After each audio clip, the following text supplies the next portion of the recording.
प्रिय विद्यार्थियों, मैं रुबेन सरन माथुर, सहायक आचार्य आर्थिक प्रशासन एवं वित्तीय प्रबंध, EFM राजकीय शाकंभर स्नातकोत्तर महाविद्यालय सांबरलेक जयपुर आपका आज के इस ई लेक्चर में स्वागत करता हूँ। विद्यार्थियों, पिछले ई लेक्चर्स में हमने बीकॉम तृतीय वर्ष, बीकॉम थर्ड ईयर के अंतर्गत EFM विषय के पेपर व्यवसायिक बजटन का अध्ययन आरंभ किया था और इसके अंतर्गत हम पूंजी की लागत यानी कॉस्ट ऑफ कैपिटल पढ़ रहे थे।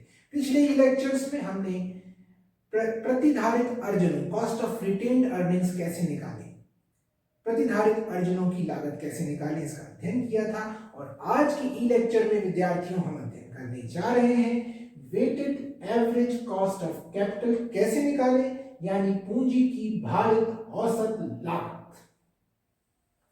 विद्यार्थियों, पूंजी की भारित औसत लागत, विद्यार्थियों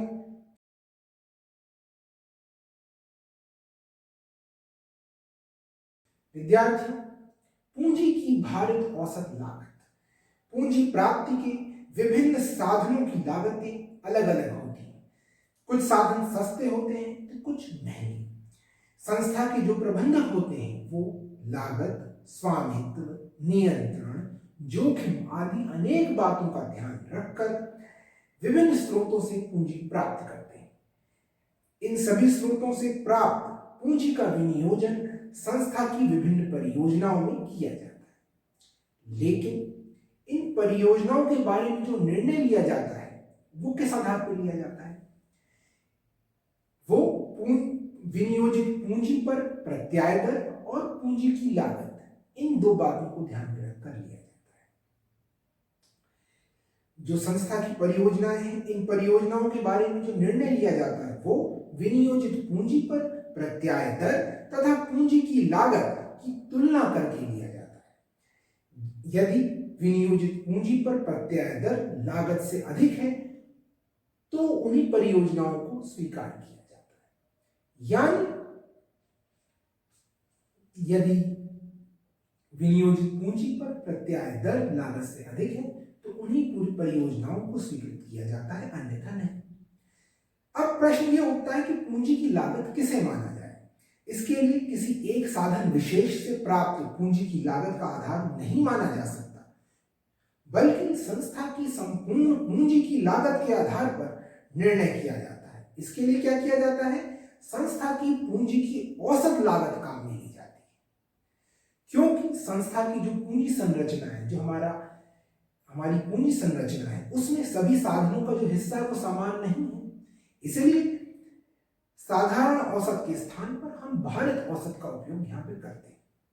अब किस प्रकार से हम weighted average cost of capital निकालते हैं? तो विद्यार्थियों, वेटेड एवरेज कॉस्ट क्या कैलकुलेट करने के लिए विद्यार्थियों भारित औसत लागत यानी weighted average cost of capital calculate करने के लिए हम इस प्रक्रिया को अपनाते हैं। पहला स्टेप, हम सर्वप्रथम पूंजी के प्रत्येक साधन की कर पश्चात लागत ज्ञात करेंगे। दूसरा, प्रत्येक साधन के लिए भार निश्चित करेंगे। इसके लिए संस्था में प्रयुक्त पूंजी की राशि को संस्था में प्रयुक्त संपूर्ण पूंजी की राशि को एक मानते हुए उसके अनुपात में विभिन्न साधनों को भार दिए जाते हैं। संपूर्ण पूंजी को एक मानते हुए उसके अनुपात में विभिन्न साधनों को हम भार देने हेतु हम पूंजी के पुस्तक मूल्य या बाजार मूल्य का किसी का भी एक का प्रयोग कर सकते हैं। सैद्धांतिक दृष्टि से देखा जाए तो बाजार मूल्य अधिक उपयुक्त प्रतीत होता है, क्योंकि इनसे विनियोजकों की आकांक्षाएं स्पष्ट झलकती हैं। लेकिन व्यवहार में हम पुस्तक मूल्य के आधार पर भारों का प्रयोग किया जाता है, जिसके कारण है, पहला कारण है बाजार मूल्य में निरंतर परिवर्तन होते रहते हैं। दूसरा, कंपनियां अपनी पूंजी संरचना के लक्ष्य पुस्तक मूल्य के आधार पर ही तय करती हैं। तीसरा, पुस्तक मूल्य संबंधी जानकारी प्रकाशित लेखों से आसानी से उपलब्ध हो जाती है। चौथा, विनियोजक कंपनी की जोखिम का मूल्यांकन पुस्तक मूल्य के आधार पर ऋण क्षमता अनुपात से ही करते हैं। तो इन कारणों से पुस्तक मूल्य का उपयोग सामान्यतः अधिक किया जाता है। उसके पश्चात तीसरा यहाँ पे स्टेप है प्रत्येक साधन की लागत तथा उसके भार का गुणा करके उसकी भारित लागत ज्ञात कर ली जाती है। विभिन्न साधनों की भारित लागतों का योग ही संस्था की पूंजी की भारित औसत लागत कहलाती है। आइए विद्यार्थियों, हम एक क्वेश्चन करके इसको स्पष्ट रूप से समझते हैं। तो विद्यार्थियों, हमें एक प्रश्न दे रखा है।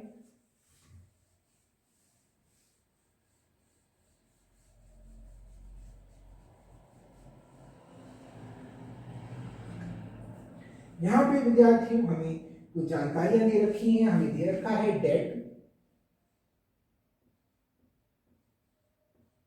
डेट हमें दे रखा है 3 लाख। यहां हमें अमाउंट दे रखा है। एक कंपनी के बारे में हमें जानकारियां दे रखी हैं। तो डेट हमारा कितना है? 3 लाख। कॉस्ट ऑफ कैपिटल यहां पे हमें दे रखी है।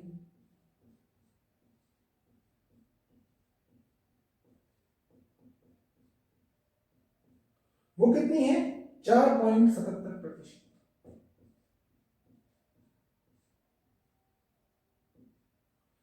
फिर हमें दे रखा है प्रेफरेंस कैपिटल।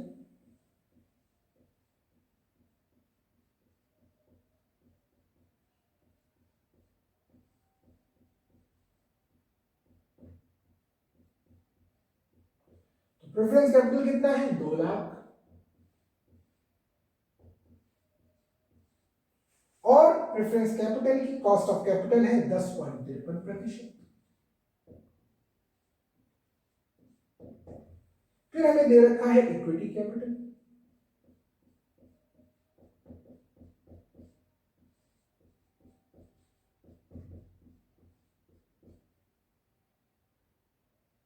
इक्विटी कैपिटल हमें दे रखा है 4 लाख।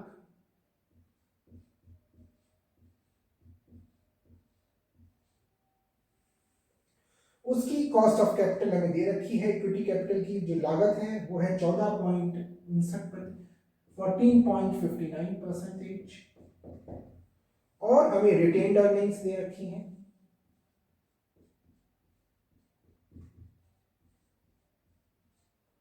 रिटेन्ड अर्निंग्स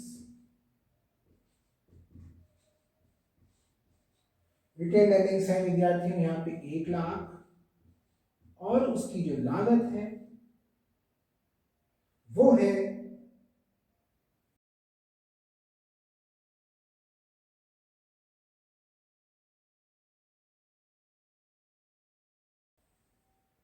विद्यार्थियों, इक्विटी कैपिटल हम के बाद हमें दे रखी है रिटेन्ड अर्निंग्स। और रिटेन्ड अर्निंग्स है 1 लाख। इसकी जो लागत है वो 14%।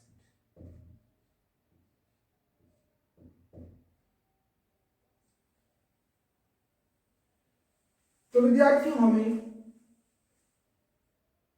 निम्न जानकारियां दे रखी हैं। Debt 3 lakh, cost of capital 4.77%। Preference capital 2 lakh, cost of capital 10.53%। Equity capital 4 lakh, cost of capital 14.59%। Retained earnings 1 lakh, cost of capital उसकी दे रखी 14%। इस प्रकार से हमें लागतें दे रखी हैं और हमें weighted average cost of capital निकालनी। तो विद्यार्थी देखते हैं हम इसको कैसे निकालेंगे। सबसे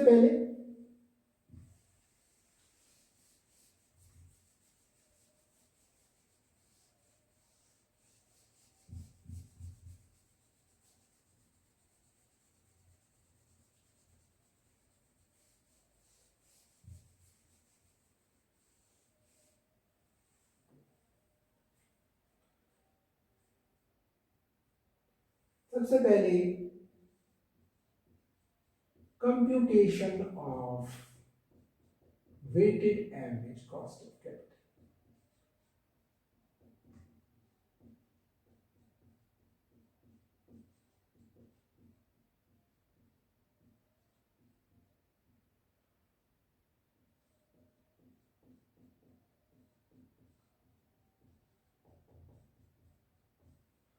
इसके लिए सबसे पहले हम हमारा जो सोर्स है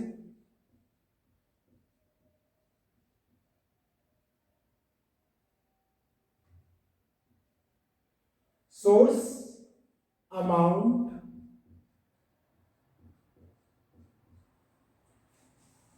वेट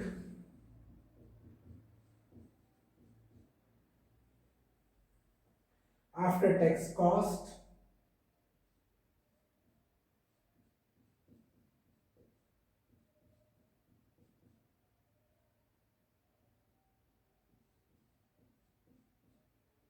और वेटेड कॉस्ट।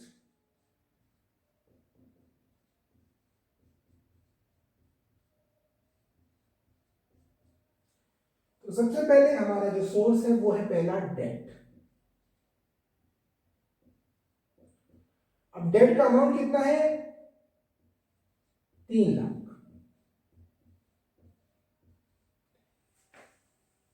और 3 लाख विद्यार्थियों टोटल जो हमारा है, टोटल जो हमारा इन सब का total date plus preference capital plus equity capital plus retained earnings, पूरा जो कंपनी का कैपिटल है कुल मिला के जो कंपनी का debt preference capital equity capital retained earnings वो है 10 लाख। तो डेट का वेट कितना, वेट हमने कितना देंगे और इसकी जो अमाउंट है वो 3 लाख, तो इसको हम वेट देंगे 0.3, क्योंकि ये तो टोटल 10 लाख है, 10 लाख में 3 लाख कितना? 0.3। अगला है प्रेफरेंस कैपिटल।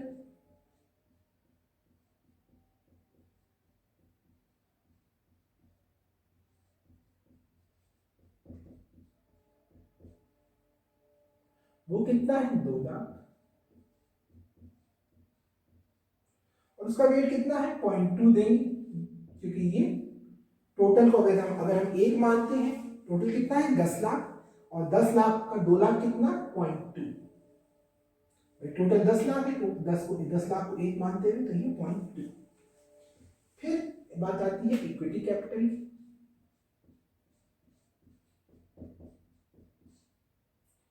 इक्विटी कैपिटल विद्यार्थियों, यहाँ पे हमारा इक्विटी कैपिटल हमें दे रखा था कितना? 4 लाख। तो 4 लाख का हम वेट कितना देंगे? 0.4। फिर आता है रिटेन्ड अर्निंग्स।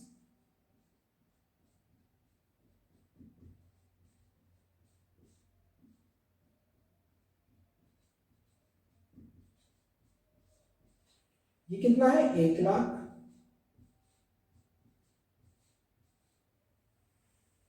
और इसको हम वेट देंगे 0.1। अब हम यहाँ इनकी जो आफ्टर टैक्स कॉस्ट है, तो स्टूडेंट्स सबसे पहले यहाँ पे डेट की अमाउंट कितना? 3 लाख, उसको वेट हमने दिया 0.3, क्योंकि टोटल हमारा जो है 10 लाख है इन सब का, तो 10 लाख में से डेट कितना? 0.3। प्रेफरेंस कैपिटल 2 लाख, इसको हमने वेट दिया 0.2। इक्विटी कैपिटल 4 लाख, इसको हमने वेट दिया 0.4। और रिटेन अर्निंग 1 लाख, इसको हमने वेट दिया 0.1। अब इनकी जो आफ्टर टैक्स कॉस्ट जो हमें क्वेश्चन में दे रखी थी उसको हम लिखेंगे। यहाँ पे डेट की जो कॉस्ट थी वो हमें दे रखी थी 4.77। हमें डेट की कॉस्ट कितनी दे रखी थी? 4.77। इसलिए 4.77 यानी 0.0477। अब हमें प्रेफरेंस कैपिटल की कॉस्ट कितनी दे रखी थी आफ्टर टैक्स कॉस्ट क्वेश्चन में? 10.53, 10.53%। अब 10.53% तो ये परसेंटेज में है, अगर हम इसको कन्वर्ट करेंगे तो ये कितना आएगा? 0.1053। ऐसे ही इक्विटी कैपिटल की कॉस्ट कितनी दे रखी थी? 14.59%। इसको हम कन्वर्ट करेंगे तो ये कितना आएगा? 0.145359।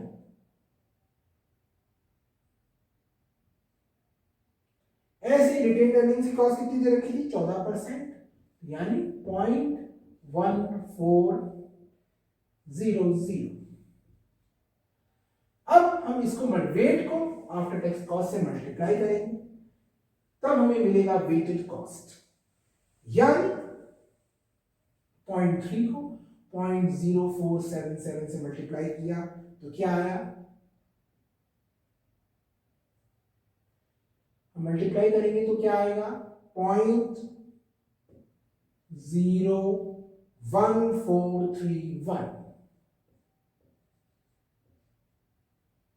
हमने 0.3 को 0.0477 से मल्टीप्लाई किया, गुणा किया, तो क्या आया 0.01431।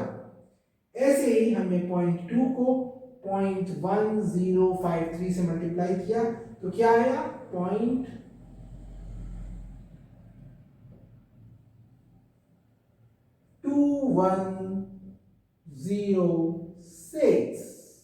ऐसे ही हमने 0.4 को 0.1459 से मल्टीप्लाई किया तो क्या आया 0.05836। ऐसे ही हमने 0.1 को 0.1400 से मल्टीप्लाई किया तो क्या आया 0.1400। तो ये जो कॉस्ट आई है ये हमारी वेटेड कॉस्ट आ गई। इस वेटेड कॉस्ट को हम इन सबको इनका सबका योग कर लेंगे, इन सबको ऐड कर देंगे तो टोटल कॉस्ट हमारी कितनी, तो वेटेड इनका टोटल कितना आएगा, इन सबको ऐड करेंगे पहले 0.01431 प्लस 0.02106 प्लस 0.05836 प्लस 0.01400, इन सब का टोटल आएगा 0.10773। क्या इन सब का टोटल आया 0.10773। यानी इसको हम परसेंटेज में अगर लिखें तो ये आ गया 10.773%। ये हमारा आंसर है। ये कंपनी की weighted average cost of capital है। तो विद्यार्थियों हमने देखा कि किस प्रकार हमने weighted average cost of capital निकाली।